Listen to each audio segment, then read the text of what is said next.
After squandering hockey's deepest prospect pool with 4 consecutive first-round playoff defeats, the Kings will not retain general manager and vice president of hockey operations Rob Blake, the team said Monday. Hi, I'm James the Faithful Angelino Sports with breaking news. There is a major shakeup with the 2-time Stanley Cup winning LA Kings.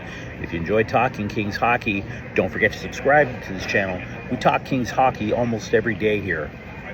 Kings president Luc Robitaille issued the perfunctory "thank you for everything you've done" social media post.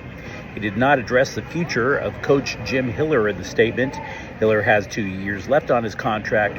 Robitaille, meanwhile, will hold a news conference Tuesday to address what he's looking for in replacements. Blake is a Kings legend as a defenseman. He's in the Hockey Hall of Fame.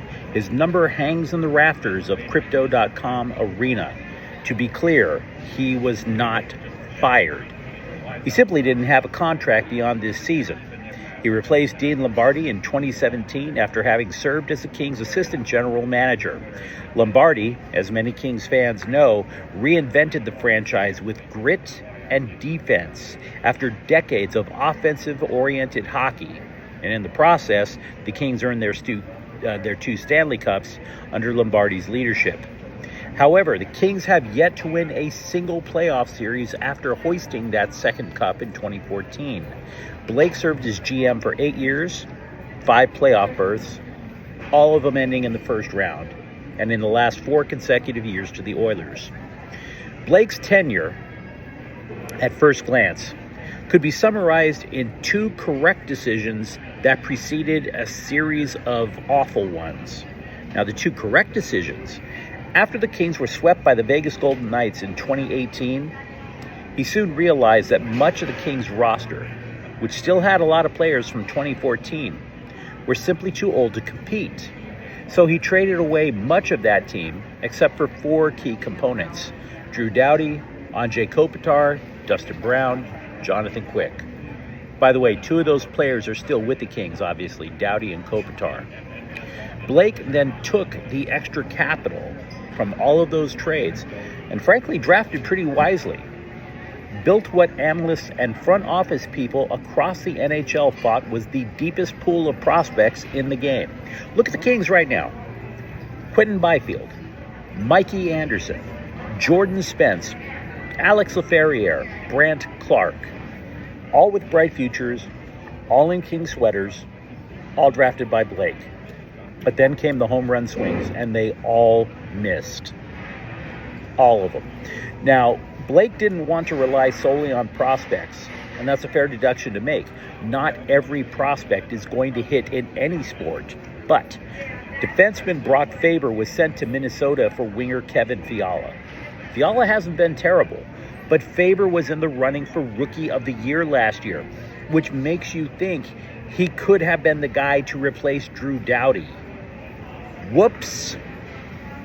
But that one is nothing compared to the glacier-sized hole in the ship that was trading for center Pierre-Luc Dubois, who was chased out of both Columbus and Winnipeg for committing hockey's ultimate sin: laziness.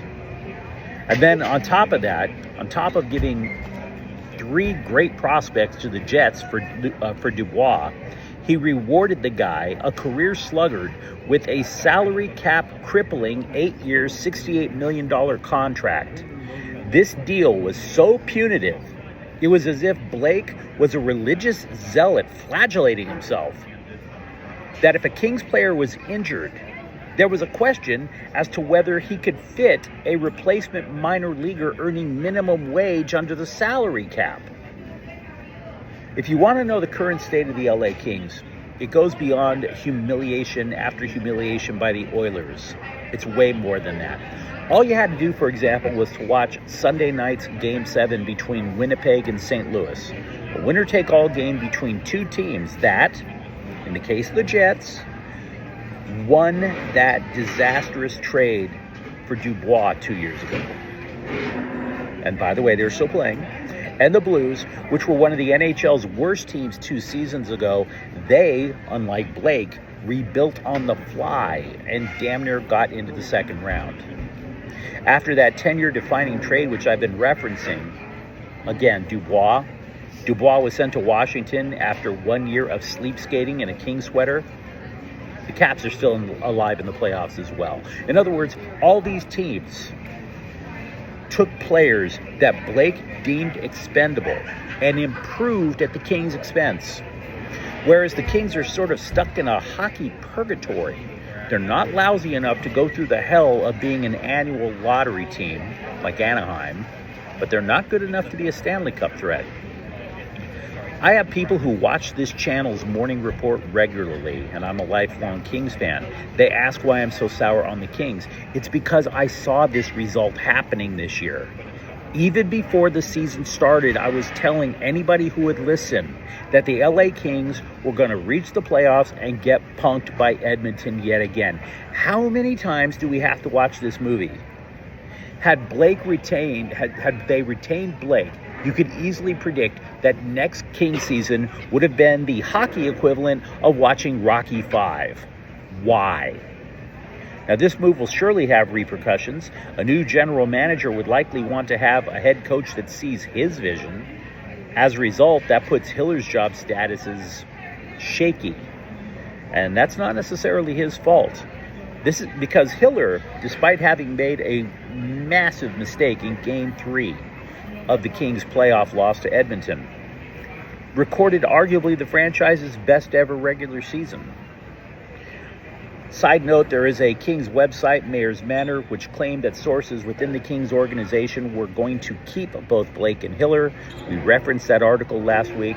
Obviously, not true. So once again, the Kings have told general manager Rob Blake to look for another job. He's not coming back. And if you enjoyed hearing me complain about Kings hockey, don't forget to subscribe to the channel. We talk about the two-time Stanley Cup champions almost every day here. Thank you for watching. I'm James, and we'll be back tomorrow. Faithful Angelinos is the Kian Corte El Queso production. Take care.